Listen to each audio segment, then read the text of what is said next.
Welcome to March, everybody. My name is Jim. I'm the Lake Effect Gardener. I'm sitting in my shed today, and today we're just going to have a little chat about flowers.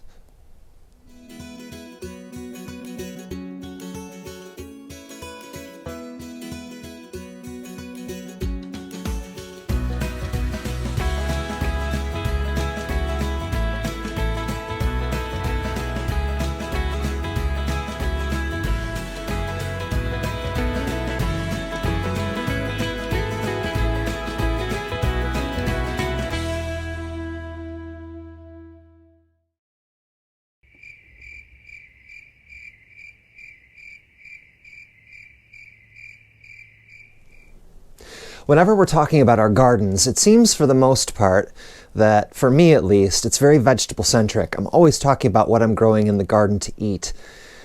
And I mean, let's face it, it's not the only thing that we grow in our gardens, is it? So this is going to be a video dedicated to just kind of discussing what flowers I also grow. You know, flowers are really, really important. I don't need to tell you that. Our fruits and vegetables also produce flowers, which need bees and other pollinators to come in and pollinate them so that they will actually set fruit.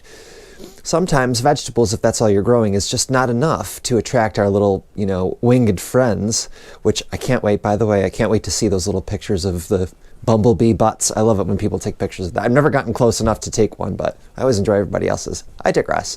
So those pollinators are so incredibly important to how big your yield is going to be. And I had a bit of a watch at someone else's YouTube channel. You know who you are, Jane Kelly. And her last video was all about flowers. And I wrote to her and I'm like, you know what? Thank you for reminding me. And now it's something that I do every year, but it's always, like I said, very vegetable centric. I'm always thinking about, I got to get the vegetables in the ground. So I'm going to be kind of walking you through what I'm going to be doing in the way of growing my flowers. Now, I've got flowers that are perennials in my herbaceous border. I've got different plants out there that also produce flowers, but this is basically going to be this tin, which you've never seen before. Okay, this is where I keep all of my flower seeds. I don't know why I did that in an accent. I've got lots. So I'm just going to quickly walk you through the different seeds that I've got, that I want to plant. I have to tell you that this year especially, I really want to kind of dig my teeth in to all of these. A lot of these are a couple of years old. I just purchased and never planted. A lot of things that are biennials and perennials that I was just like, oh, I've got time, Never got around to it. So that's what we're going to talk about. But first, I want you to see exactly where we are here in the Lake Effect Garden in the way of our weather. March comes in like a lion, as they say. Let's hope the lion doesn't stick around very long. So I just want to quickly show you what my garden looks like at the beginning of March. As you can see, we still have snow here. The good news is that we've lost, I don't know, maybe 1.5 feet of the snowpack. You can hear it, it's really crunchy underfoot. But look, you can see the shape of my beds, finally. It is a very sunny day today, but it is very cold. Only about a high of 29. We can once again see my raised herb bed that I created last year, and everything looks like it's living. And you can see parsley. Okay, there's that parsley. That's the curly leaf variety, and then I've got the flat leaf variety behind it. Everything's looking good. Anyways, I'm not going to give you a full tour, but I just want to show you how everything is looking at the moment. So the thaw is happening, the melt is happening. I'm really, really happy about that.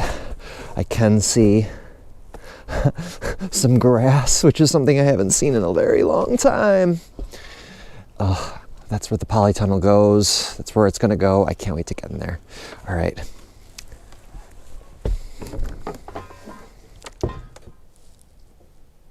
So we're making progress. There's no doubt about that. There's definitely some progress out there. Like I said, I'm seeing grass for the first time since, Oh, I can't remember. I can't remember. So I'm pleased about that. We're supposed to, they keep changing the whatever you want it, the 7-day forecast. They always keep changing it where it's like, oh, we're going to have 45 degrees and it's going to be sunny. And then every day you check back, oh, 40 degrees. Oh, 38. Oh, 31 and snow. So sorry. But apparently we're supposed to be heading into the upper 40s and lower 50s next week, which, I hope it happens. I just want it gone. Did you guys notice my patio had like no snow on it? I was literally out there with a hose melting it because I'm that over it. Anyways, total waste of water. Anyways, so this tin is kind of a mishmash, I'm not gonna lie, but I do have everything alphabetized. Go me. I just want to show you different things that I will typically grow, things that I would want to grow, things that sometimes I try growing and I neglect. But one thing that I grow every single year, and it usually does well for me, is balsam. And this is a member of the impatient family, okay, or the busy Lizzies, as my friends across the pond would say. And these are great. They grow a good 2.5, 3 feet tall, and then there's these beautiful flowers that appear along the stem as they're growing up. So they're gorgeous. They're not scented, but the bees love them, so they're friends of mine. Another one that I always do every single year, and I've got several packs, are the bachelor's buttons, or the cornflowers. Yes, and I just have a different variety here. These are wonderful, and I kind of dot them around every single place. And because as you notice, I have a bit of a red, white, and blue theme. I have my red, white, and blue varieties. So those are lovely. I'm going to be planting those, a lot of them. Okay, there we go. Candy tuft. Okay, these are adorable. I love them. Another one that I bought but never planted were the Zanzibariensis castor bean, or ricinus. And I tried growing these once, and I think 1 out of the 6 that I planted actually germinated, and it got to about 1 foot tall, and then it died. So I'm going to give this another go. I will blame that on the compost, as I blame everything on my compost. Cleome is another one that I like to grow. I'm just going to keep going through these. I have several packets of cosmos. Absolutely. I grow these every year. They're beautiful for cut arrangements, and the bees and birds love them too. We have a lot of, or I should say, have a lot of goldfinches that come and visit. So the finches love this, and I love watching them strategically hang upside down and, pluck the seeds away. They're adorable, and they have a lovely song too. Which, by the way, as I'm digging through here, not a big deal for a lot of people. And I always mention this to everybody. I saw the very first robin of the year. And our robins here in America are migratory, and it's usually a harbinger of nice weather when we see them appear. So I was really, really happy. I was even happier to hear their lovely song, which they're a bit of a thug, those birds. I'm not going to lie. They're not those cute, adorable, tiny little birds that they have over in the UK that kind of follow you around as you dig. They're thuggish. They're very territorial. If they nest somewhere, well, you know what that's like. So anyways, but I'm happy to see them. I have some coneflower. Now that's the echinacea. I'm going to be giving those a go as well. Another thing that I'm going to get started very soon are these forget-me-nots. Myositis. I've got to get good at the Latin names of these. Sylvatica. Make me sound like Monty Don. So I'm going to get those going soon, and I'm going to plant them in an area. Plant them. I just went native on you again. I'm going to plant them somewhere over towards the other side of my yard where it's a little bit more shaded and where they can just kind of go and do their thing. Now, this is one of the things that I have lots of seed for, and I never get around to it, which is a shame. Foxglove. I know, right? It's one of those bog standards in the English country garden, cottage garden. And you know what? To tell you the truth, I've tried buying plants, and I plant them, and they say, oh, once you plant them, they're there for life. They'll reseed everywhere. They never do. They never do. So I'm going to make a concerted effort this year to really get those established. What else do I have? Oh, and another one, same thing, hollyhocks, okay? Alcea, I think they're called. Yes, Alcea. That's another one. You know, they're beautiful, and you see them in all of these wonderful cottage gardens. And again, I've tried them from seed, you know, and then I'll forget about them, or I'll buy the plants, and, you know, these are biennials. They form the rosette in their first year, second year flower, and then the problem with that is I really need to stay on top of it. When I plant them and they start to flower, I need to plant more so I have that succession going every year. It's like there's an expectation that once you plant a biennial or a perennial in the ground that you expect it to come back every year because that's what it tells you. Not always the case. Another one that I plant every single year without fail are 4 o'clocks. Okay. These are lovely. They smell lovely. And this year in my herbaceous border, I'm planning on doing just something a little bit different. Usually I just chuck as many flowers as I possibly can in it, and just kind of a mishmash, and you know, it looks lovely and it's very colorful and everything, but I think I'm going to be doing a bit of a redesign. I want to have a scented garden. Okay. Lupins. I got to get these ready to go pretty soon. Yes, I got to get these going soon. So I also have larkspur, and while I'm going through this, I'm taking mental notes as to what has to go in the ground, right? Not in the ground, but I need to plant right away. Larkspur is another one that needs to go in right here. Let's see here. Everything's getting caught up here. Swamp milkweed. Okay, milkweed is, this particular variety is a native to the Northeast and Southern Canada, so Ontario and stuff like that. I really want to get some of this going though. This is stuff that we find on the roadside and we never kind of pay attention to, but man, this brings in the butterflies, particularly the monarch. And I really want to, and Lord knows, my backyard's a swamp. It certainly is. So this should do pretty well. So I need to get these going too. There's apparently these have to be, the seeds have to be stratified in order for them to germinate.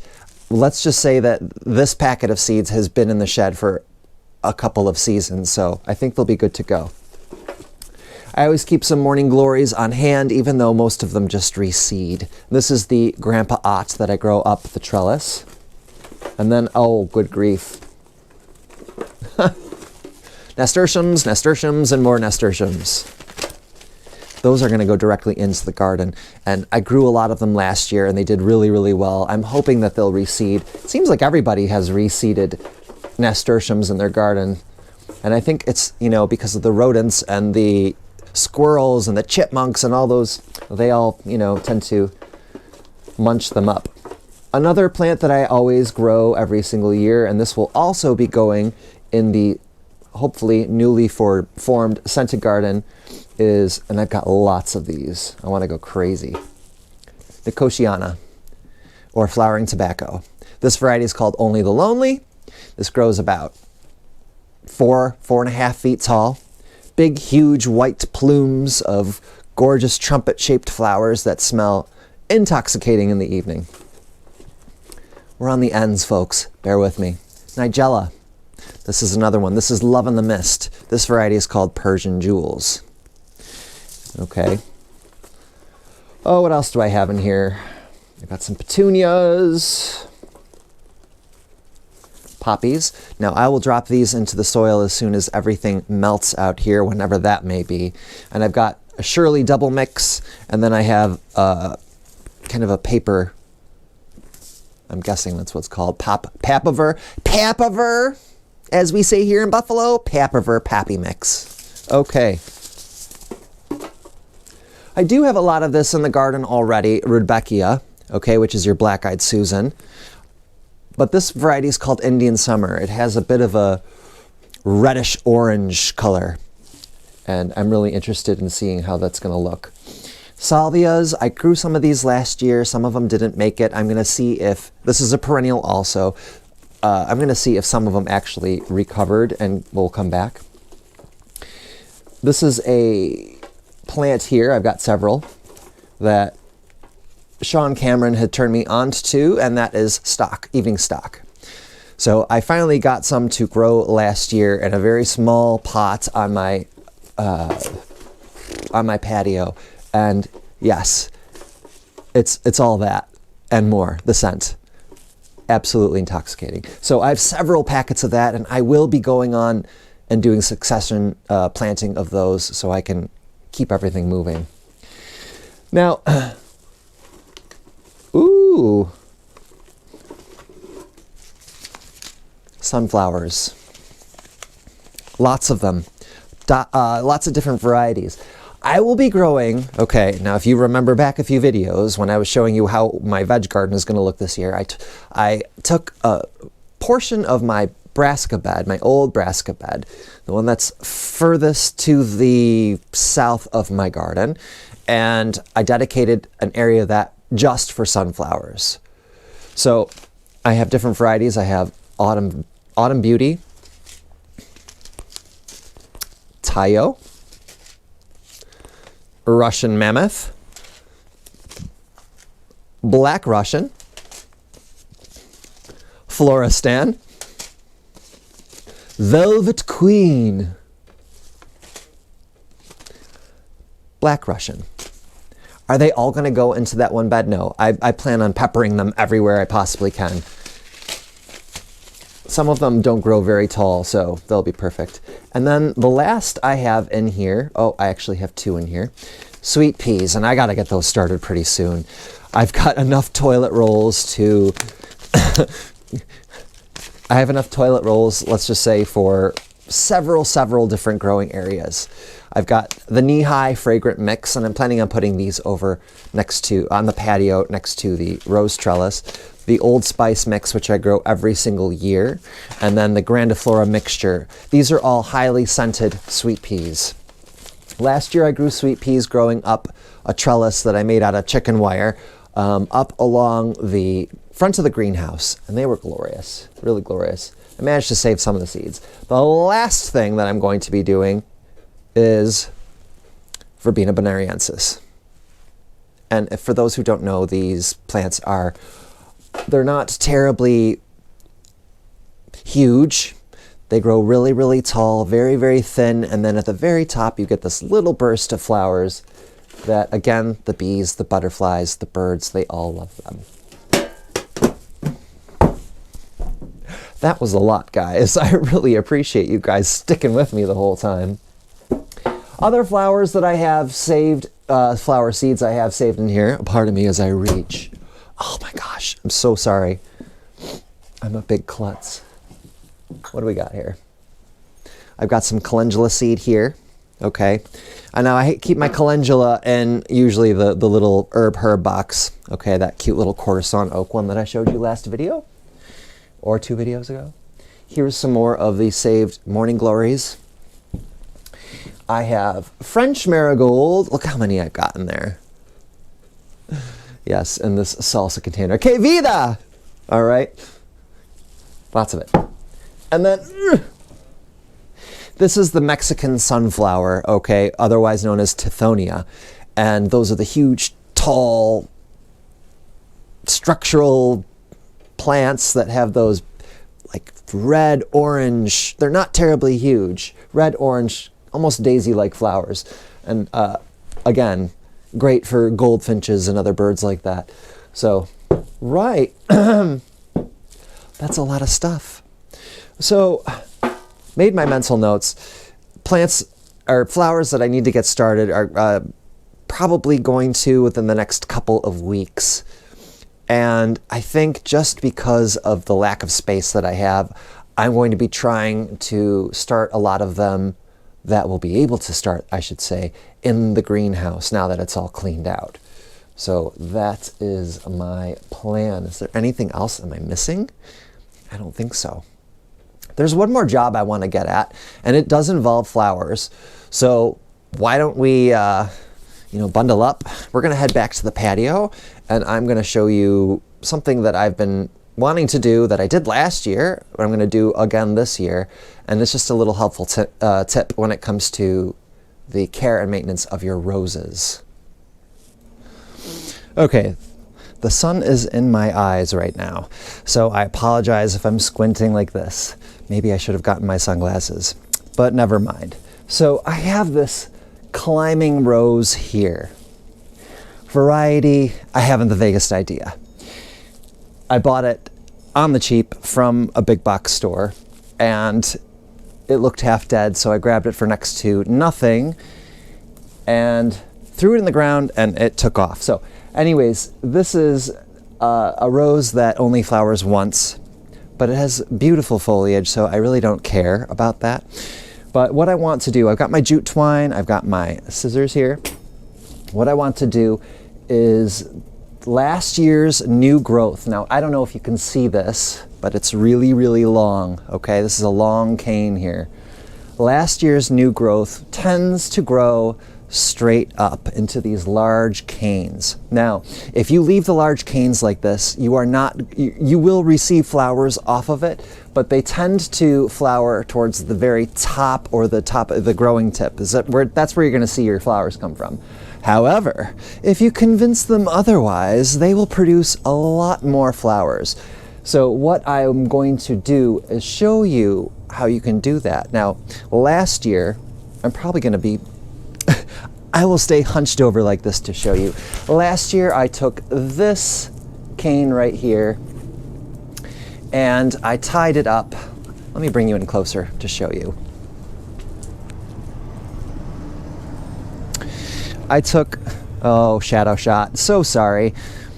I took this cane right here. As you can see, I tied it in right over here, and I'm stuck. Oh my gosh. I tied this long cane along one of the horizontal bits of my trellis here. And when you do that, you force these side shoots to appear.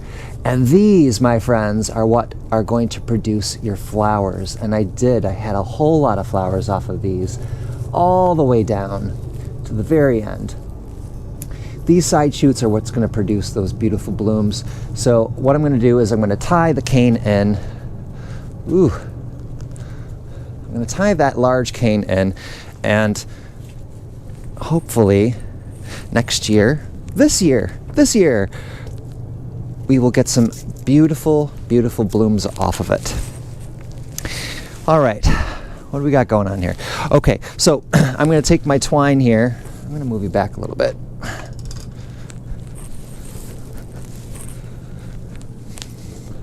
And I'm going to start as close to where it's growing from the rootstock as possible. Now, I have the one that I tied in last year growing off of this rung right here. I'm going to, let's see. This is a pretty long cane. I'm going to bring it up to maybe here. Okay, so I'm going to give this a tie here. Well, let's see. Probably go up a little bit higher.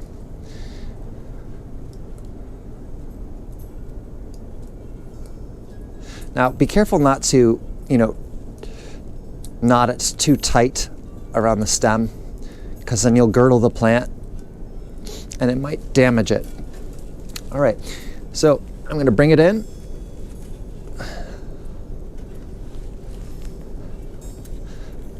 And tie it up here. Fiddly business, it really is. Probably doesn't help that I'm wearing these hand warmers. It's getting caught. Okay.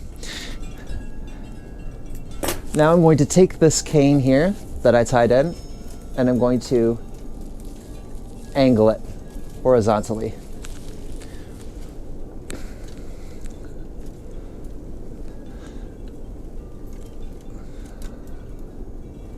Oh, I'm sure I'm going to have somebody who's viewing out there say, you should wear gloves. That's fine if you want to wear gloves. You go ahead and wear gloves. I'm not wearing gloves. All right. Here's the second one. Tie that puppy in. Hope I'm not in the way. All right, and I'm going to do one more at the very, very end. Make sure y'all can see that.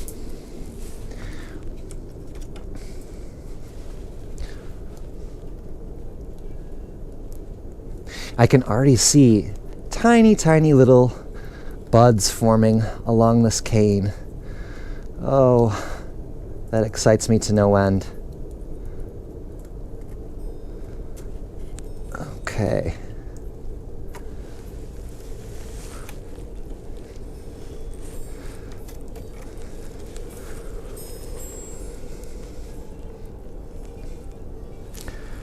And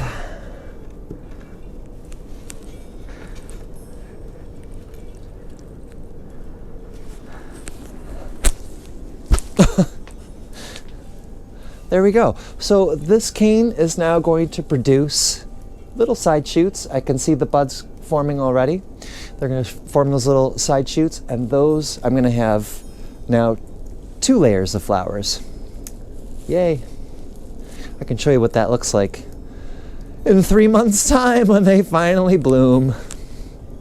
So if you have roses like this that are climbing and you want to train them so that you have more flowers, this is the way to do it, friends.